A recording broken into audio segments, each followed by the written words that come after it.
बाटोको त यस्तो खोल्सा बनाइदिएछ यहाँ। यी मेन बाटो त यस्तो भइरहेछ। माथिको हेरेर त त्यो तलको त केही पनि होइन जस्तो रहेछ नि है।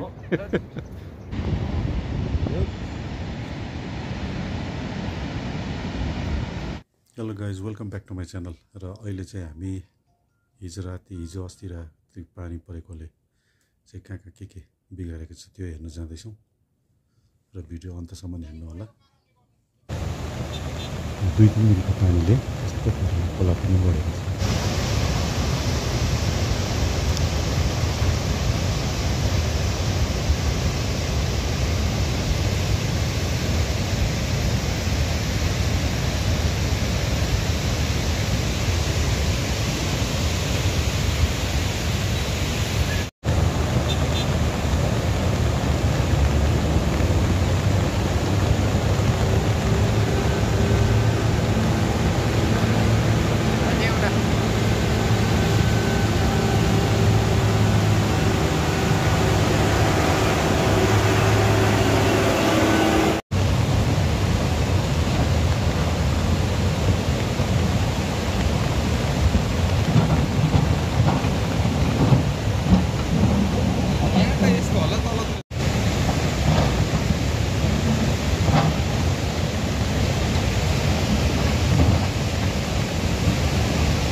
गाइज खोला चाहिँ यस्तो पाराले बिग्रेको छ।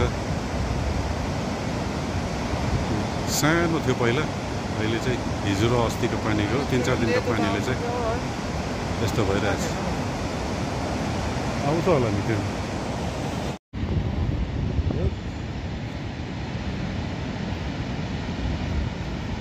यहाँ चाहिँ यस्तो भएको छ। यहाँ यी मेन बाटो त यस्तो भइरहेछ। अब यो त निकै टाइम लाग्छ होला। यहाँ चाहिँ मेन बाटो थियो युमथाङ जाने।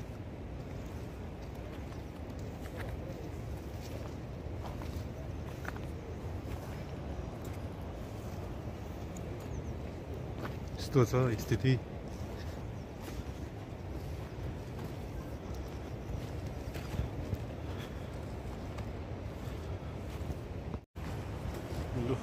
बाटो चाहिँ तपाईँको यस्तो छ।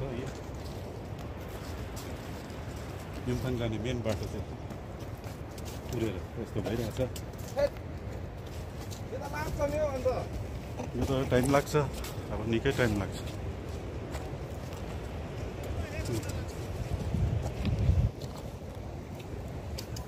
बाटो नै कता छ है आज्ञा?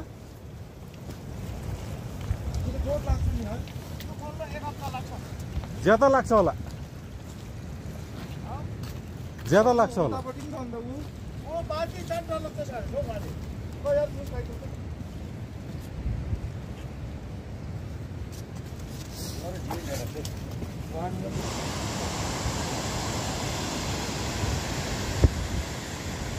यो बाटो चाहिँ यसरी काटिएको छ, पुरिएको छ। यो हो मेन बाटो चाहिँ। यो चाहिँ मेन बाटो तपाईँको युमथाङ 0 पोइन्ट जाने बाटो। र पहिरोले चाहिँ बाटो नै यस्तो बनाइदिएको छ। बाटो नै छैन।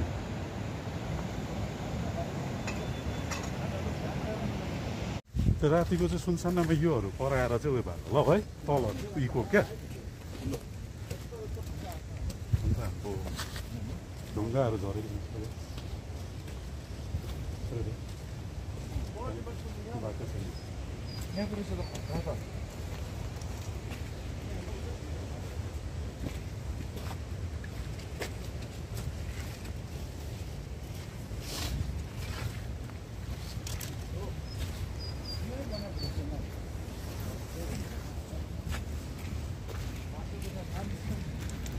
पसिनाले आँखा खोल्यो। ल बाटोमा त यस्तो खोल्सा बनाइदिएछ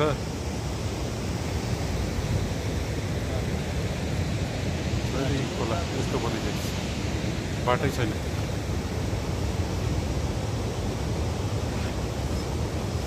ब्रिज यस्तो बनाइदिएको रहेछ ए ब्रिज माथिबाट यस्तो भएको छ सबै हामी चाहिँ अब फर्किँदैछौँ गाइस यस्तो छ स्थिति अब यो चाहिँ अलिकति टाइमै लाग्छ होला बाटो खोलिन चाहिँ मेन बाटो चाहिँ यही हो अहिले हामी हिँड्दै गरेको बाटो हालत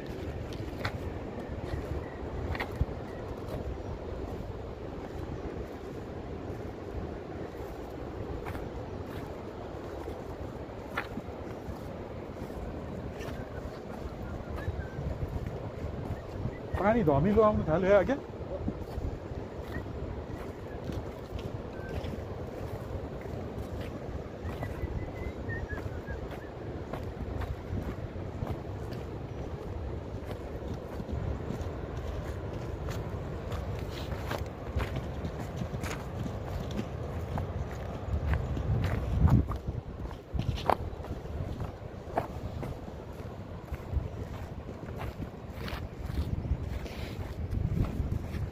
यसलाई सोरेर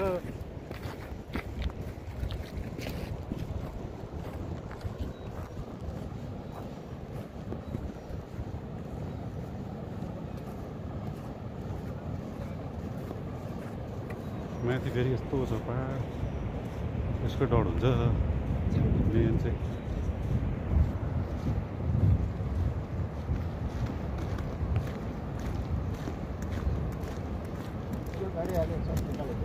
हजुर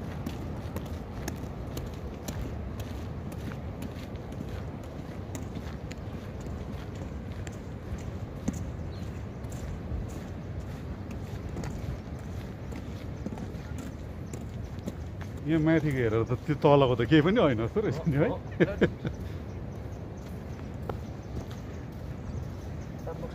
नुक्सान चाहिँ हेभी गर्दैछ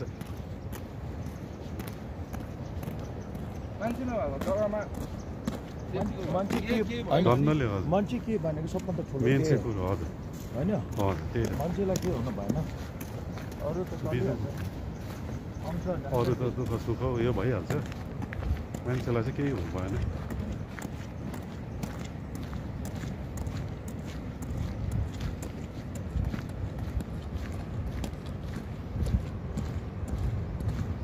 स्थिति यस्तो छ नि हजुर मर्निङ वकको चाहिँ निक्ल्यो माछा झोल यहाँसम्म त पहिला म डेली यहाँ आउँथेँ बिहान एकखेप बेलुका एकखेप अन्त कति किलोमिटर हुन्छ र गाइज हामी अहिले भर्खर आइपुग्यौँ र यस्तै अपडेटहरू म दिँदै गर्नेछु र भिडियो हेरिदिनु भएकोमा धेरै धेरै धन्यवाद र भिडियोलाई लाइक सब्सक्राइब र सेयर गर्न नबिर्सिदिनु होला भन्दै यो भिडियो यहीँसम्म समाप्त गरिरहेको छु धन्यवाद।